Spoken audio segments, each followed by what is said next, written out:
Sejam muito bem-vindos ao programa Apontamentos da Semana. Neste programa iremos refletir sobre a atuação de Pedro no grande conflito. Isaías, no capítulo 55 do seu livro, versículo 8, afirma que os pensamentos e os planos de Deus não são os mesmos do que o do homem. Nós gostamos daquilo que se enferruja, Ele gosta daquilo que é eterno. Sonhamos em preservar o corpo, Ele sonha em preservar o caráter. Sonhamos com um aumento de salário, Ele sonha em ressuscitar os mortos. Evitamos a dor para poder ter paz, Ele permite a dor para que encontremos a verdadeira paz. Queremos viver com toda a intensidade para depois morrer. Ele quer que morramos para o eu, para que vivamos em plenitude. Pedro aprendeu a conhecer os pensamentos de Deus em oposição a uma sociedade descrente. Para nos ajudar a compreender este percurso, contamos uma vez mais com a preciosa colaboração do pastor Ilídio, e desde já agradeço a sua presença. Vamos novamente iniciar o nosso programa com uma oração. Senhor eterno, Tu que és Criador dos céus, da terra, agradecemos-te a oportunidade que Tu nos dás de, ínfimas criaturas, podermos falar com o nosso Criador, através da oração. Obrigado porque, apesar de ainda sermos como somos, ainda acreditas em nós. E através da história da redenção nós vemos o potencial do Teu amor, que pode transformar vidas. E este é o maior milagre que podemos presenciar e constatar. Por isso, Senhor, uma vez mais te pedimos que nos dirijas e que nos possas guiar através deste percurso espiritual e que, através desta reflexão, o Teu poder continue a aperfeiçoar e a modelar os nossos caracteres. É no nome de Jesus que pedimos e agradecemos estas bênçãos. Amém, Senhor. Pastor Ilídio, o que é a Igreja remanescente? Quais são as suas características e de que forma é que nós podemos relacioná-la com o texto de 1 de Pedro, capítulo 2, versículo 9, que diz o seguinte: Mas vós sois a geração eleita, o sacerdócio real, a nação santa, o povo adquirido, para que anuncieis as virtudes daquele que vos chamou das trevas para a sua maravilhosa luz. Como é que nós podemos enquadrar aqui a Igreja remanescente com esta declaração do apóstolo Pedro? Esta declaração do apóstolo Pedro, que se encontra na primeira carta, no capítulo 2, no verso 9, é nem mais nem menos do que a cópia, o decalque do livro do Êxodo, no capítulo 19, e no verso 5 e no verso 6 em particular. E curiosamente, tem a ver com momentos antes de Deus outorgar a sua lei no Monte Sinai. E é interessante que tudo aqui é todo um programa nestas palavras, não é? Que são tremendamente profundas estas palavras que acompanham este versículo. Vós sois a geração eleita, sacerdócio real, a nação santa e o povo adquirido. Ou seja, sois esse povo peculiar de Deus. E depois, como povo que anuncieis as virtudes daquele que vos chamou das trevas para a luz. Nesta dicotomia, trevas e luz. Porque, como ele diz, no outro tempo vós éreis, hoje sois trevas, luz. Hoje sois luz, mas naquele tempo andáveis sem Deus. Ora, para sermos esta geração eleita e este sacerdócio real, porque não somos uns quaisquer. Nós dependemos, somos escrituras de Deus e fomos chamadas para a glória do seu nome, para que esse nome possa ser conhecido, não possa de modo nenhum deixar de ser conhecido e não pode ser apagado de modo algum, porque somos a igreja remanescente. Aqui diz que esta igreja remanescente é a igreja do resto, no meio de todos os cataclismos, todos estes intempéries espirituais, há sempre alguém que permanece de resto. Faz lembrar aquele episódio quando Elias saiu, apesar de vencedor, foge das ameaças da rainha Jezabel, a mulher do rei Acabe, do rei do norte. Portanto, Senhor, dá-me a morte que eu não quero viver, não é? Mas qual é esse teu desalento? Porque eu sou o único não. Em Israel há centenas de joelhos, vamos dizer milhares, de que não dobraram os joelhos a Baal. Ora, e Deus tem, quer queremos, quer não, sempre essa igreja do resto. Ou seja, esse juntamento, no fundo, essa eclésia, esse juntamento dessas pessoas que profilham a mesma ideia, com o mesmo interesse, o mesmo objetivo, o mesmo fim. E esse conjunto de pessoas, infelizmente, hoje, contam-se espingarda, se assim se puder dizer, pelo nome das igrejas. Porque todos somos cristãos. Ora, se somos todos cristãos, não há como é que podemos dizer se não estamos uniformizados? E então só pode ser por igreja. E essa geração eleita, sermos escolhidos, significa que os outros estão anulados para a salvação? Ou é para um propósito? Estão anulados se quiserem estar. Não é? Porque Deus terá que ser amado, como o livro de Jó demonstra, amado gratuitamente. Amamos a Deus porque amamos a Deus, ponto final. O amor não se justifica, sente-se. Não amamos a Deus porque há uma vida eterna à nossa espera, caso queiramos. Não amamos a Deus, como no livro de Jó, porque tu és rico, tu dás-lhe bens. E por isso é que Ele te ama. Essa era a acusação. O que é que significa este sacerdócio, visto que a dispensação araónica conclui-se na cruz com Jesus Cristo? Tem o seu cumprimento. Ora, a partir desse momento nós não temos mais linha sacerdotal. Mas o apóstolo Pedro vem dizer que a Igreja é sacerdócio real. O que é que significa ser sacerdote nos dias de Pedro e nos nossos dias? Porque sacerdote era alguém que era escolhido para um determinado fim, para lidar no templo, no santuário, aqueles que vivem mais perto de Deus da lei, não é? Os guardiões da fé. Não é? Pedro, ao dizer que todos nós somos sacerdotes em Cristo, é por essa razão que na igreja tradicional tem o senhor sacerdote, não é? Com as suas vestes talares, ou as indumentárias, esses paramentos, em que olhamos para ele e temos sacerdócio. Em Cristo, portanto, ele é o sacerdócio universal que delega em cada um de nós, onde estivermos, sendo mini-sacerdotes.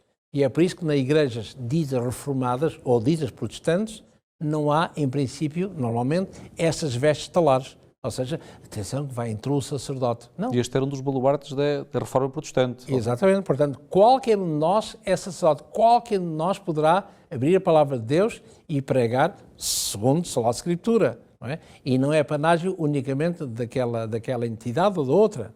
Porque todos nós somos chamados a ser o tal povo do livro. Portanto, não para proclamar as nossas virtudes, mas as virtudes do nosso sumo sacerdote. Exatamente. Das trevas para a luz, é uma expressão que nós encontramos neste capítulo 2, da primeira epístola de São Pedro. Neste sentido, ele evoca a linguagem sacerdotal, como já referenciou o pastor Ilídio, traçando um paralelo entre o povo de Deus que saía da escravatura para a terra prometida e o percurso da Igreja através da história. O que é que significa, profeticamente e soteriologicamente, na história da salvação, a recepção desta luz? O que é que isto implica na prática? Isso faz-me lembrar, nós podemos responder, enfim, abordar esse tema, não sei responder, porque responder parece muito pretensão da nossa parte, não é? Aquilo quando Jesus se torna, não gosto de dizer que Jesus nasceu, não é? Mas que Jesus se torna carne. Portanto, lemos isso no Evangelho de São Lucas, claramente, onde é dito aos pastores no campo, não é assim? E da cidade de Belém, onde nasceu aquele que é o Senhor, aquele que é o Salvador e aquele que é o Cristo. Portanto, o Senhor, esse Kurios, o Senhor, o dono, aquele que é o Messias, o Cristo, na linguagem grega, portanto, aquele que é o enviado de Deus, e aquele que é o Salvador. O Salvador, a palavra soter, a palavra soteriologia, a palavra salvação. Ora, de Cristo vem a salvação para todo aquele que nele crer. E é por isso que, profeticamente, nós somos, se quisermos, eu vou pôr aqui entre comilhas, entre parentes, não é? Este predestinado à salvação. Se tão somente aceitarmos Jesus, lá está, como nossa, esta redundância, como nosso Salvador. Mas é se. Não é? Porque nós não temos nada para otorgar salvação, seja quem for. E esta luz, obviamente, que emana da parte de Jesus, o Filho de Deus, é progressiva ou é estática? Jesus é a luz. Ele também nos disse, vós sois o sal da terra, vós sois também a luz do mundo. E luz em que aspecto? Tipo lampo? Essa luz que é recebida, tipo lua, que reflete a luz do sol? Nós não temos luz em nós próprios, mas ele diz que nós somos a luz. Não é? Isso quer dizer que nós, em contacto com, na maneira como nós contemplamos, refletiremos aquilo que estamos a contemplar. No caso de Moisés, quando subiu ao monte, não é? Ele não deu conta que, quando saiu do monte, refletia. É isso que Jesus diz quando ele diz que eu vi Satanás cair do céu como um raio. Portanto, toda aquela luz, não é? Como nós, na nossa linguagem, como fosse uma estrela candente. Não é? Não é por acaso que a Bíblia fala, quando fala no trono de Deus, onde diz milhões e milhões serviam e rios de fogo mandavam sobre ele. Claro que não é fogo, é os anjos todos juntos, tudo aquilo em câmara lenta, é como se fosse uma lava a descer por monte abaixo. Não é?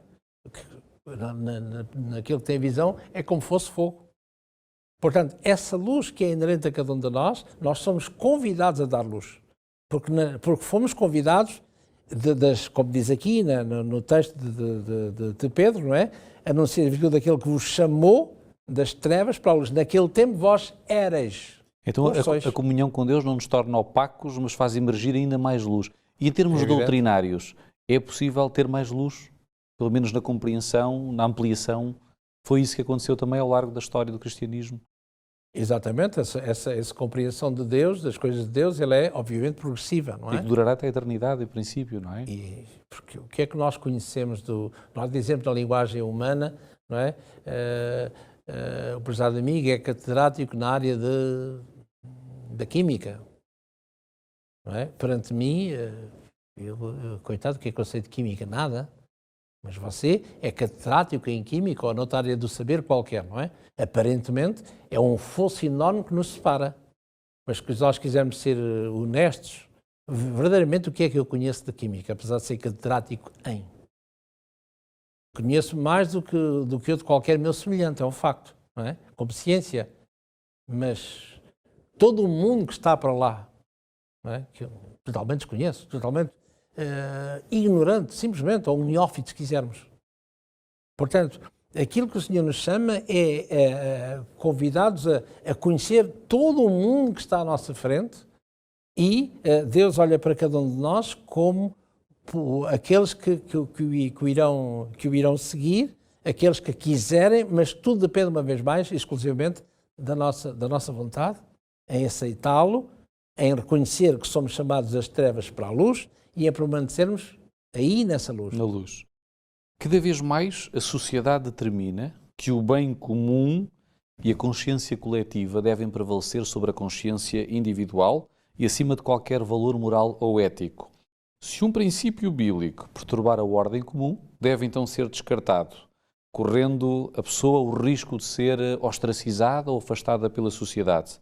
Como é que o apóstolo Paulo lidou com esta conjuntura ao largo do seu ministério, visto que nem sempre os seus ensinamentos ou a sua missão de discipulado foi popular?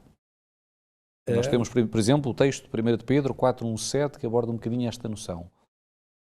Em primeiro lugar, nós perguntamos assim, o que é ser normal? Qual é a bitola de ser normal? O normal é a norma. E o que é que faz a norma? É a quantidade. Portanto, se estivermos inseridos numa sociedade de invisuais, é normal ser invisual. Só que eu não sou. Eu sou normal ou anormal? Portanto, a norma é, quer queiramos, quer não, constituído por um todo. E é o todo que faz a norma. Ora, só que Deus não funciona assim. Porque, se eu ler aqui, há um texto interessante, que eu leio aqui no livro do Êxodo, já que estamos aqui perto, no capítulo 23, no verso 1 e 2, diz assim: não admitirás falso rumor, não porás a tua mão com o ímpio para seres testemunha falsa. E agora?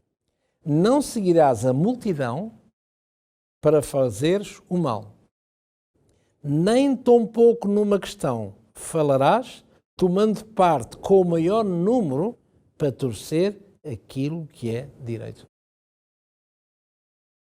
Ora, nós devemos responder certas questões, não é? Sempre, se possível for, Bíblia na mão. E o que a palavra de Deus nos diz é que não tomarás a parte do maior número para torcer aquilo que é direito, quando a norma é o ser humano. Porque isto começa no Jardim do Éden, não é?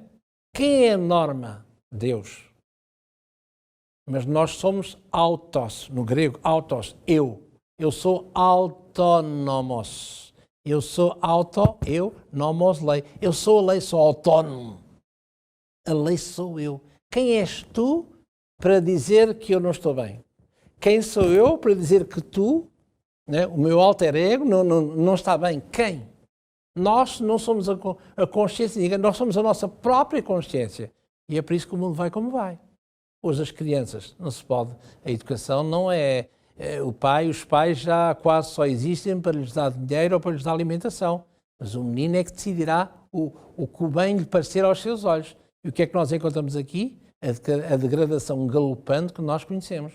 Não é? Portanto, a lei, este nomos, já não é Deus. A lei sou eu. Sou autossuficiente. É sempre este autossuficiente. E falamos grego sem saber quase. Então mais vale um indivíduo esclarecido pela palavra de Deus do que uma multidão de ignóbeis ou de ignorantes acerca da mesma. Porque a palavra de Deus tem por base que o patrono dos patronos, que é Deus. Eu não sei se Deus, vou dizer de uma forma simples, não é? Eu não sei se Deus alguma vez errou. Ensinaram-me que Deus não erra, que nunca errou. Portanto, eu prefiro confiar-me sob a égide, sob o patronato daquele que não erra. Mais ainda, daquele que é o Criador. Parafraseando aquele texto do Evangelho de João, no capítulo 6, a partir do verso 60 em diante, e 66, 65, 66, onde aquela pergunta que Jesus faz aos seus, quem não comer a minha carne e beber o meu sangue não tem a vida eterna. E como é? Vamos ser antropófagos, é isso? Claro que não é isso que se tratava, não é? Ou seja, o que ele está a dizer é quem não se assimilar a mim próprio não vai longe, porque eu sou a vida, não é? E como os discípulos não entenderam isso, alguns estavam a falar, cada um de per si, iam-se afastando. E Jesus faz a pergunta aos seus, e vocês? Ficam ou saem? E o nosso amigo Simão Barjonas, mais conhecido por tal Pedro, não é? Senhor, para quem iremos nós, se só tu tens as palavras da vida, não é? Qual foi a postura de Pedro em relação à profecia? Será que ele deu crédito à profecia? Nós encontramos na segunda epístola de Pedro, capítulo 1, versículos 16 a 21, sobretudo na lição terça-feira, que aborda esta questão. Ele deu credibilidade à profecia? Ele diz claramente que a profecia não é proferida nem produzida por vontade de homem algum. E realmente, como é que nós sabemos? Estamos em 2017. Atenção que 2040, supondo, vai haver um tsunami nas ilhas, nas Berlengas, pronto. Lá perto da minha terra, não é? Olha, temos aqui outro Nostradamus, é isso? Não sei, não é? Ora, ao passo que Deus não. Deus diz isto e isso irá acontecer. Pelo menos assim a história o indica, não é? Deus diz milhares de anos antes que aconteça e isto vai ser assim. E basta ver todas as profecias messiânicas, por exemplo, onde vemos isso. Basta ver o livro do profeta clássico, o profeta Daniel, para vermos tudo isso, não é? O que é que Daniel conhecia de Roma? 6 séculos antes de Cristo. Mas efetivamente só podemos dar credibilidade a uma profecia em tempo presente depois dela se cumprir, não é? Enquanto ela não se cumprir, mas pelo menos podemos dar um voto de confiança se no passado... Porque todos nós falamos, todos nós, não o jovem, mas eu posso falar à vontade do 25 de Abril. Eu, não é? Fui militar e sei do que estou a falar porque vivi. Vivi, de certa maneira, que estava em Angola, mas pronto, nessa altura, pronto, não é? Era militar em Angola nessa altura, não é? Mas mais ou menos eu falo porque é uma coisa... Não estou a ser profeta, não sou a ser profeta nenhum, vivi, eu sei do que estou a falar, não é? Agora, alguém que viveu em 1920 falar do 25 de Abril, em 1974, convenhamos que quando chegamos no 74, ei, mas que coisa, o senhor já cá não está, que falou isso, mas realmente, não é? Ora, isso é totalmente improvável que isso aconteça. E ninguém lhe dava credibilidade. Ao passo que em Deus, se Deus nunca falhou às suas promessas do Antigo Testamento e Novo Testamento, a que propósito é que falharia agora no tempo do fim, com a Igreja remanescente? Sem profecia, o povo corrompe-se. Se corrompe. Última questão, em 20, 30 segundos. Conhecer o passado ajuda-nos a compreender o futuro. Que vozes escarnecedoras interpelaram Pedro nos seus dias e que ainda hoje se manifestam, mas talvez já com maior diversidade e sofisticação? Vocês dizem que Cristo virá, não é? Cristo virá, mas o que é isso? Cristo virá. Virá para quem falece, deixou de existir. Olha, para onde Cristo já veio, já não há mais nada para ninguém, acabou-se, não é? Morreu o bicho, morreu a peçonha, acabou-se, não é? E é isso que eu digo muitas vezes quando tenho que exercer o funeral, enfim, quando vou fazer um serviço fúnebre, não é? Olhai para os epitáfios aqui em cima das campas, eterna saudade do primo, da filha, da nota, dos netos, dos filhos, eterna saudade. O que é que presume-se? Presume-se que, à luz deste epitáfio, nunca mais verei este meu saudoso pai, este familiar querido. Ora, a Bíblia diz o contrário. Ele permanecerá ali até à vinda de Jesus. E eu digo isso muitas vezes, olhando, pensando nos senhores que são empregados ali, os coveiros, não é? Coitado, está a ver que mais um senhor diz mais duas badalas. Alguém saiu daqui alguma vez? Um cemitério com portão, para quê? Ninguém quer entrar nem ninguém quer sair. Para que é o portão? É um contrassenso. Ou a terra mantém-se na mesma, geologicamente, não é? Portanto não haverá nenhuma alteração. Portanto, é o que eles dizem. Ou uma teoria de evolução, na heresia que Pedro refere, não é? Muitos dirão naqueles dias, você tem que virá, mas tudo continua como antes. Não é? O pior é quando acontecer. Ora, a Bíblia também refere que o dia e a hora ninguém sabe do regresso do Filho do Homem, de acordo com Marcos 13:32, mas mesmo assim nós devemos aprender a gerir o tempo com serviço, com prudência, com bons frutos e não entrarem talvez na tentação da paranoia apocalíptica ou, por outro lado, do desmazelo espiritual. E o apóstolo Pedro soube esperar o seu Senhor, ainda que ele não viesse nos seus dias. E nós hoje também devemos aprender com a mesma sabedoria. No meio é que está a virtude. Obrigado, pastor Ilídio. Nesta vida, o mais importante não é saber quanto tempo vamos viver, mas, sobretudo, como é que vamos viver o tempo que temos. E se a realidade não for somente aquilo que os nossos olhos veem, e se a realidade não for a matriz que nos passaram por tradição, e se a realidade não puder ser completamente absorvida pela verdade suprema pós-moderna, o conhecimento científico, e se este tempo de grande perplexidade e angústia das nações tivesse sido previsto no passado, indicando-nos que o tempo profético da Terra está no seu limite, como aconteceu na sociedade cética dos dias de Pedro, chegou também o tempo de nos confrontarmos com assuntos que talvez tenhamos adiado ou relegado para segundo plano, mas que neste momento fazem todo o sentido. O dia do Senhor aproxima-se. Na próxima semana refletiremos sobre a importância da Igreja militante. Está convidado para o próximo programa. Promete? Não falte e até lá.